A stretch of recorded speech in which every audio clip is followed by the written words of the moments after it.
ನಿರೀಕ್ಷೆ ಮಾಡಿರ್ಲಿಲ್ಲ. ಏನೋ ಬಹಳಷ್ಟು ಹೆದರಿದ ಹಾಗಿದ್ದಿ. ಏನು ದುಮ್ಮಾನ, ಯಾರಿಂದ ಕಷ್ಟ ಬಂತು, ಏನಾಯಿತು ನನ್ನಲ್ಲಿ ಹೇಳುವ. ಗೆಳೆಯ ಹಸ್ತವನಿತ್ತು ಹೊರಗಿಳಿದರೆ ಆಪತ್ತು ಆಪತ್ತು ಹೊರಗಿಳಿದರೆ ಆಪತ್ತು ಹರದವನಿಗೆ ಅವಧರದಿ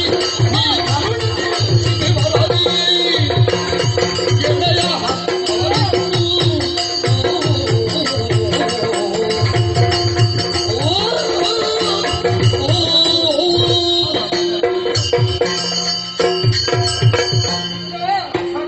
ನಡೆದ ಪರಿಭವವನ್ನು ಏನೆಂದು ಹೇಳುವುದಕ್ಕಾಗುತ್ತದೆ. ಏನಾಯ್ತು ಮಿತ್ರ, ಜನಮೇಜಯ ತನ್ನ ತಂದೆಯನ್ನು ಕೊಂದಂತಹ ಸೇಡನ್ನು ತೀರಿಸಿಕೊಳ್ಳುವುದಕ್ಕಾಗಿ ಸರ್ಪಯಾಗವನ್ನು ಕೈಗೊಂಡಿದ್ದಾನೆ. ಮಾಡುವುದು ಮಾತ್ರವಲ್ಲ, ಅದಕ್ಕೆ ಆಹುತಿಯಾಗಿ ನಮ್ಮ ಸರ್ಪ ಸಂತಾನವನ್ನು ನೀಡುವುದಕ್ಕೆ ಮುಂದಾಗಿದ್ದಾನೆ. ನಮ್ಮ ಸರ್ಪ ಸಂತತಿ ಎಲ್ಲರೂ ಅದಕ್ಕೆ ಆಹುತಿಯಾಗುತ್ತಾ ಉಂಟು. ಉಳಿದಿರುವುದು ನಾನು ಮಾತ್ರ. ಈಗ ನಾನು ಅದಕ್ಕೆ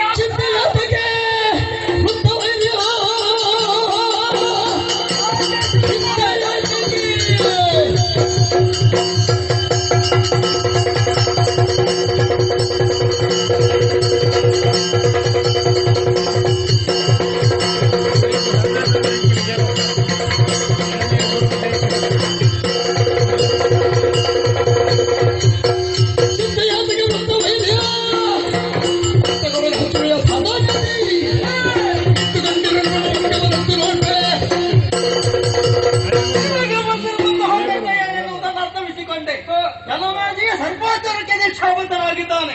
ಪರಿಣಾಮವಾಗಿ ನೀನು ಕೂಡ ಆಹುತಿಯಾಗುತ್ತೆ. ನಾನು ಕೂಡ ಎನ್ನುವ ಹೆದರಿಕೆಯನ್ನು ಬಿಡು.